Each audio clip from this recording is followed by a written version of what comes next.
my mum asked me if I wanted a glass of Chardonnay before the tennis starts, but this is definitely Sauvignon Blanc.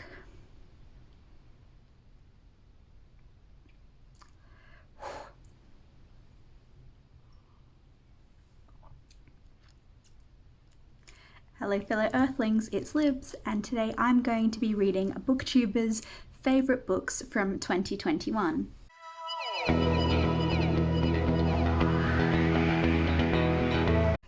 Am I filming this intro after reading the majority of the books? Yes, I am. But you know what? That's fine. That's fine. It's fun.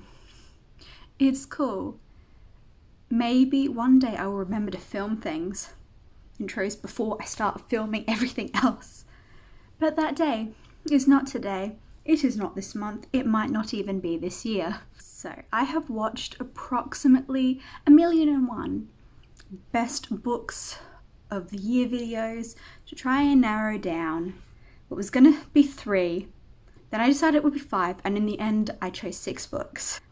6 books that 6 different booktubers mentioned in their favourite books of the year videos. And I am excited to tell you about them. So first I watched Noelle's video, and the book I've chosen from hers is The Secret Lives of Church Ladies. This is a short story collection. Noelle also really enjoyed Her Body and Other Parties, which is a short story collection I read last year and absolutely loved. And since this was the other short story collection she enjoyed, I'm hoping I'm going to really enjoy it. I don't really know much about it, but I've heard great things, so I'm really keen to read it. Then I watched, I'm going to butcher this booktuber's name, Aista Amadou. I'm so sorry, I'll put her name up here. And she was talking about Malibu Rising, which is a book I've purchased but haven't read yet. And it seems I am one of those people who is a little bit obsessed with Taylor Jenkins Reid, so I'm really excited to use this as an excuse to read this book. Then Books and Bow was talking about Ariadne, which is a book you guys know I've wanted to read for ages.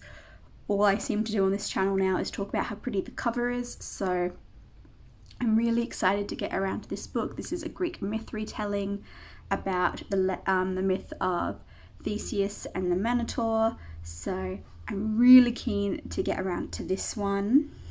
Then Christy Ann Jones was talking about Lonely Castle in the Mirror, which is a Japanese book about these children who aren't going to school anymore for some reason we don't know, and they can travel through their mirror to this magical castle where they have to find a key that will grant them a wish. So I'm really keen to read this one. I think if someone makes a wish, the castle disappears and none of the children remember what happened.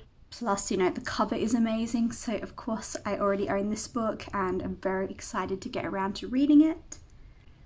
Then This Story Ain't Over was talking about the Song of Achilles. Now everyone talks about the Song of Achilles, and I don't know why I've been putting off reading this book for so long, because I know it will be my jam. We all know I read and loved Circe by Madeline Miller last year, so I'm really, really excited / nervous to read this one book, but I think it's time. I think it's time. And then Books and Lala talked about a book called Biased. This is the one non-fiction book I have on the list, which is exploring where biases comes from, and I don't really know anything else about it. I was hoping to find a non-fiction book, and this one sounded interesting. So these are the 6 books I'm going to be reading throughout this video. Let's crack on into it. Okay, so the first book I decided to read for this vlog is The Song of Achilles by Madeline Miller. I'm 100 pages in and I've read the first 10 chapters. I'm really liking it so far. It's very kind of like slice of lifey at the moment. It's just got like snippets from Patroclus and Achilles' lives, them growing up. I think they're now 16 at the point I'm up to in the book so far. I like it. I'm not blown away by the writing. Everyone else seems to be really blown away. I have a dog who is desperate for attention. Do you want to... Oh, here. There we go. Okay, that doesn't work. I'm not blown away by the writing. It's not bad, but it's not like this beautiful, poetic thing that I was told it was. It might turn into that when it becomes more of a love story. Oh no. Hello. Hello. Thank you. Oh dear. What are you doing? Oh no. Oh. Okay. I'm sorry, it's going to be like this now. It talks a lot about like Achilles' feet. Stop that. And I kind of get that it's kind of meant to be a bit foreshadowy, but it's been mentioned like 10 times maybe so far in the book, and it just kind of it just stop that. It just feels like Patroclus has a foot fetish as opposed to like foreshadowing. So I'll update you at the 200-page mark. Okay, I'm more than halfway through the Song of Achilles, and we've just had the first really big shocking twist that I didn't know was coming. I know like a bit about the story of Achilles. I didn't really know much of the stuff prior to the Trojan War, so we just had a very something that Stannis Baratheon would have done moment, and I was dyeing my hair at the time and I audibly gasped and squirted some of the hair dye on my mirror, which is very fun. Yeah, I don't have any other thoughts or feelings yet. That just, I wasn't expecting it, and I feel as shocked as Achilles right now. So hopefully I'll get to the 300-page mark today. I've also just started listening to Secret Lives of Church Ladies. I'm really liking it so far, but I'm only like 10% in, so I don't know if I'm gonna, which I'll read the most of today. We shall see, but I'm excited for both of these books. I think, yeah, I'm enjoying both. Hopefully they're both 5 stars. Okay, I have just finished reading The Secret Lives of Church Ladies, which was one of Noelle's favourite books of the year, and I enjoyed it a lot. I think I'm going to give it 4 stars. It's definitely a very well crafted collection of stories. There's a very clear theme that goes through the entire book. You don't have to search for anything linking them together. It's a very, very solid collection, and there aren't any duds. I'm just never the biggest short story collection reader. I still think Her Body and Other Parties is my favourite short story collection that I've ever read. This is probably my 3rd favourite. It's definitely good, but it's not amazing. And I've now reached the 300-page mark of The Song of Achilles. I am scared. I definitely like this book, but I'm not like in love with it. I still don't feel what everyone else seems to feel about this book, but I've got, what, 50 pages left, and maybe those last 50 pages will blow me away. Hello?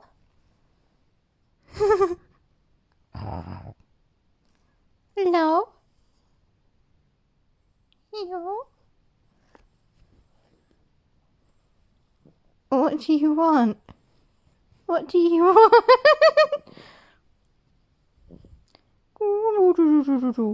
You grumbly girl. Well, I've read 2 books, or finished 2 books in one day. I finished The Song of Achilles. The whole time I was like, oh, this is a 4-star read. Maybe it'll go up to 4.5. It might be a 5-star. I don't know yet. I didn't cry. I did not cry. There was one line of dialogue that made me well up. And then my food arrived, so I didn't have a chance to cry about it. So, I don't know, maybe I'll go cry in the shower. I don't know yet. But it hit me hard. This is definitely the closest I've ever come to crying at a book. Unless, technically I cried at the end of Codename Helene by Ariel Lahorn, but that was at the acknowledgements. And that was angry crying. That wasn't crying at the actual book. So this is the closest I've come to crying at an actual, the book. Oh my god. I kind of feel like perhaps all the hype around it has altered my feelings or made me not like it as much in some regards, but I don't know. I think everyone hypes up the writing, and there are definitely beautiful passages and beautiful lines of dialogue, but I wouldn't be going on about the writing as a selling point for this. I kind of think the writing in Circe is stronger.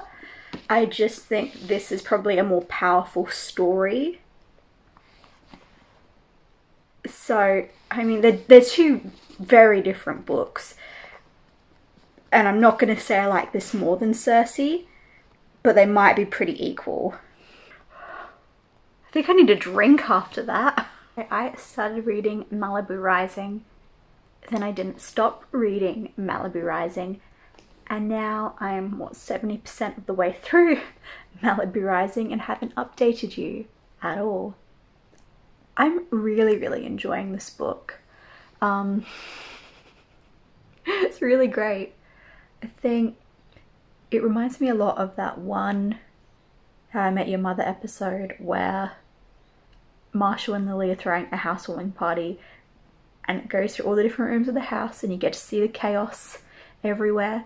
But then if you added some flashbacks of Mickey letting Lily down, then that would be this book. Just set in Malibu and everyone's kind of famous. I'm really into this so far. I'm probably going to finish it tonight because I can't stop reading this book. Okay, well, Taylor Jenkins Reid officially has me in a chokehold because I devoured Malibu Rising. I don't think I've ever read a book of that size so quickly. I had a great time with it. I think it's probably not a 5-star book, but I've given it 5 stars, at least for now, because I loved it. It's definitely got a couple issues. There's definitely like too many characters and it's trying really hard to make you remember these characters, and it switches perspectives so much that it's a bit all over the place. But you know what? If you ignore that part, I really enjoyed it. So I've had a great time with that. I'm so glad I finally read it. I'm about 45% into Biased. I'm definitely really enjoying it. I mean, it's quite a dense non-fiction book about a very depressing topic, so it's not necessarily enjoyable, but it's well written. Like the research is all there. It's very academic.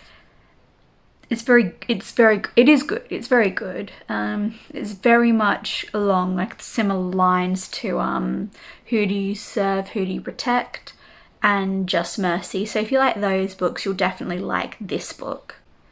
I'm about to start Ariadne. So I dyed my hair. This time it's actually purple. I'm happy. I'm very happy. I do just appreciate the difference between the dark bits and then the very bright purple bits down here. It's fun. So I am 70% of the way through Biased. It's definitely very good, very informative. It is a lot of like studies and things like that, which are good. It's just a lot to take in. And then I'm 100 pages through Ariadne. I'm not sure how I feel about it yet. It's a bit, I don't know, I think the writing style's not quite for me. I don't know, it might grow on me. This happens a lot where I don't like a book at the start and then I end up really enjoying it later on.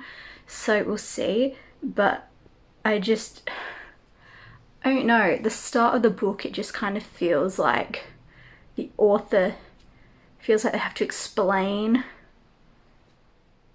just a lot more and is skipping some pretty like important things and getting straight to like Theseus showing up. It's like I want to know about our main character as like a person a bit more than just having Theseus show up and say, I've heard that you're compassionate. And it's like, well, we've seen like one instance of that. Is that really enough for there to be a rumor going around saying that she's compassionate? Like, I don't know. We'll see how it goes. Okay, it has been a week since I checked in. I ended up going on a little mini holiday and I didn't really feel like doing too much vlogging, but I'll insert some mini holiday footage here.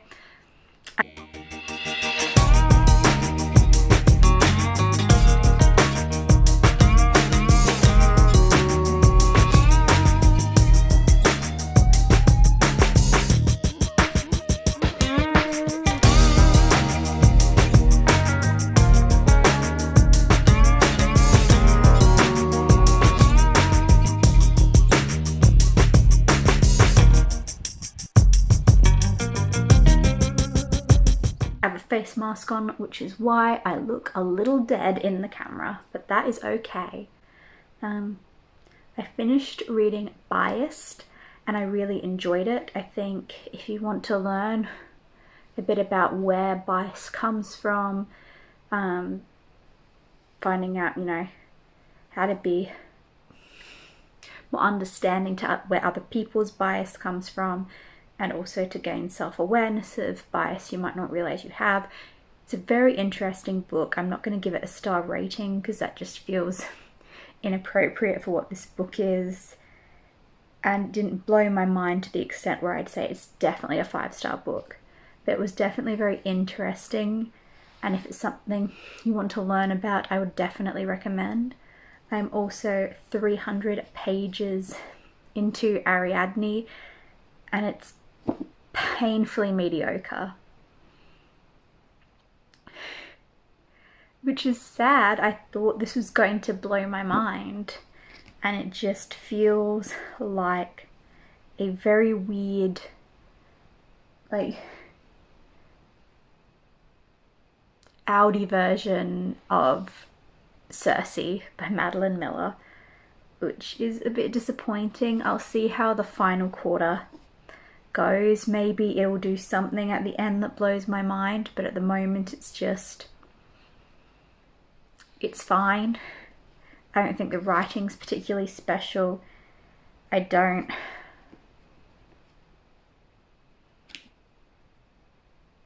know, it's just not doing it for me. There's just so many moments where it's men telling their stories to our two main protagonists, and the protagonist's not actually doing anything.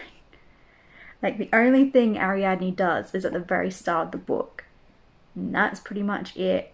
And then you have her sister, whose name I cannot pronounce, and her characterization's going a little all over the place now, and I just, like, it's fine, but it doesn't feel like this really impactful feminist retelling that I was promised. Okay, it has been 6 weeks and I have read all 6 books. It's been a journey. I finished Lonely Castle in the Mirror last night.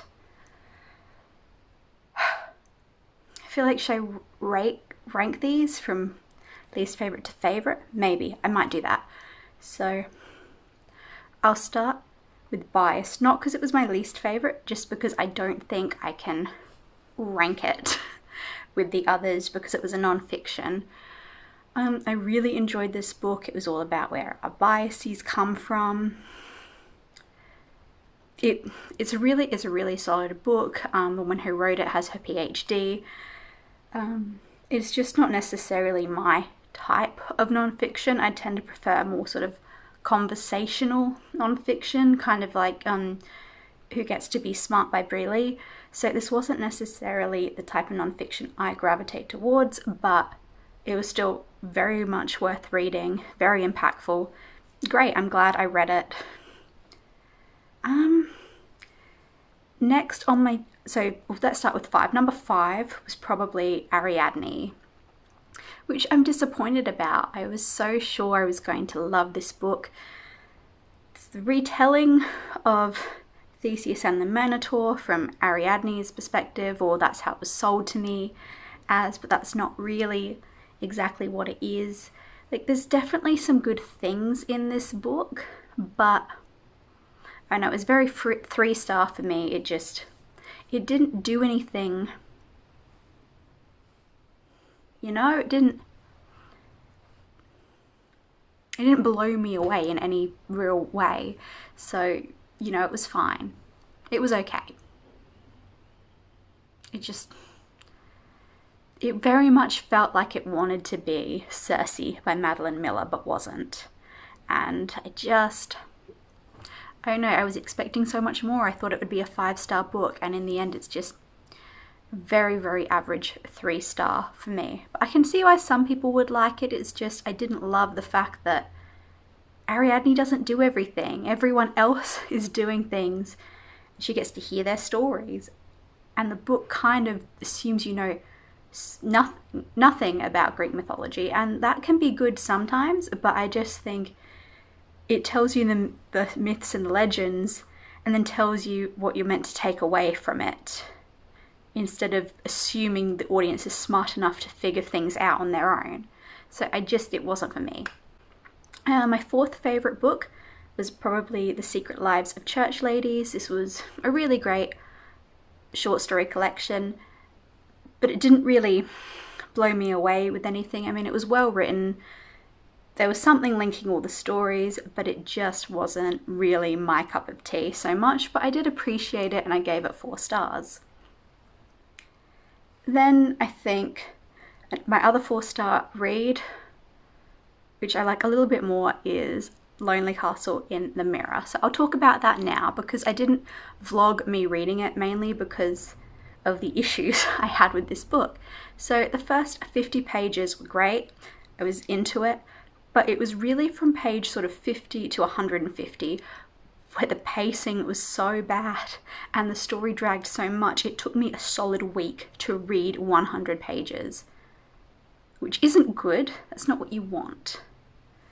So that is pretty much what dragged it down to a 4-star for me. If it wasn't for that, it might have been a 5-star read. This is the story of this young girl who has stopped going to school because of this incident that's occurred. And one day her mirror starts glowing. She travels through it to this magical castle where there is a wolf queen who's a little girl in a wolf mask, and there's 6 other children around her age who also, for whatever reason, are not going to school. And the wolf queen tells the children that they have essentially 10 months where they can use this castle between 9 to 5 during the day, and that somewhere in the castle there is a hidden key and a hidden wishing room. And if you find the key that unlocks the wishing room, you will be granted 1 wish. But if your wish is granted, then everyone will forget about the castle. And there's all these other rules. You know, a lot of Japanese books really like to have rules and remind you of the rules a lot, which is fine. It helps you remember. I think one of my issues with this book is that it's very much a YA book sold as an adult book. So a lot of the themes, I think it's still a good book to read as an adult. I think, you know, there were the themes of like the importance of mental health, particularly acknowledging children's feelings, all important. And there are definitely some very dark emotional bits in this book, even if they're not very graphic. So I think this would be a great book for teenagers, maybe like around 15 years old, probably would really appreciate this book. It's a really solid book. I just had issues with the pacing. I kind of guessed all the, most of the reveals that happen throughout the book, but that was good. I think being able to guess them, or once they're revealed, go, I can think of all the little jigsaw pieces that were adding up to this, is a good thing. It means it's well written and it's not just throwing something at you at the end to make you go, oh, wow, it's good. I like that about it. Apart from the pacing issue in sort of the second quarter of the book, it's a really, really great, charming, sweet little book. I know I'm going to be thinking about it for a long time. I appreciate that at the end it talks about the fact that the mental health of children in Japan is a really big issue that's not really taken very seriously, and that this book aims to address it, and I love that. I think, this book's going to stay with me, and so this is a book that maybe in the future I'll end up giving a 4.5 star to, just because of the fact that I think I will remember it for a long time. But great book, recommend. I think book 2 will probably be Malibu Rising. I did give this 5 stars. I know objectively it's not a 5-star book. Taylor Jenkins Reid is great at characters. She's great at coming up with narrative, but writing,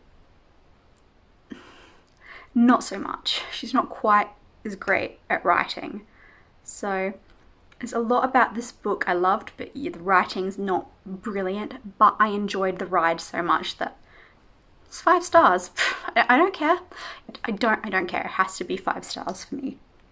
I think with her other books, I didn't notice the writing as much because Daisy Jones and the Six is very interview based. Like the whole book is interviews, so it's all conversation, it's all dialogue. And then most of The Seven Husbands of Evelyn Hugo is in interview. It's Evelyn Hugo talking about her life.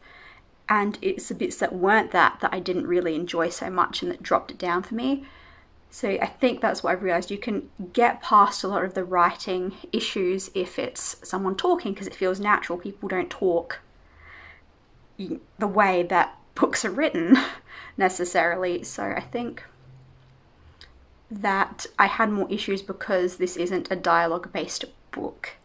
So I could see the issues with the writing a lot more. But I still had a great time with it. I think the characters were great. I think the story itself was great. It's just, Taylor Jenkins Reid's never going to be the most brilliant writer. She's not going to win a Nobel Prize for literature. But that's okay. She doesn't have to. I feel like there's a lot of pressure for these popular writers to be writing in a particular way when they don't have to. They don't have to be literary giants. She's good as she is. I'm happy. I wanted to keep doing her thing. She is great.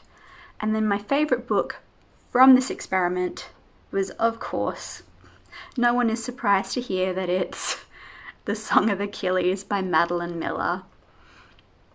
It had to be, didn't it? I love that whenever I physically read a book that I'm going to end up loving, I always don't like the first third. I always think the first third drags or is boring or not written as well as the rest, and I kind of have those thoughts about Song of Achilles, but I still love it. I loved it. I think you needed to have that slow start to kind of know who the characters were and where they came from. You needed to have that for the rest of the book to matter. You wouldn't feel the emotions that this book makes you feel if it hadn't been a bit of a slow burn at the start. And it was just fantastic. I can see why everyone loves this book. There's a reason that everyone is now writing Greek myth retellings, because this was phenomenal. I love this book. It's going to be one of my favourite books of the year. I already know this. And this has actually been a very successful experiment, because we know I didn't have many 5-star books last year. I had 9. And this year I already have 2. And it's only the start of February now, so I'm happy. This has worked out well for me. So yeah, that is it for this video.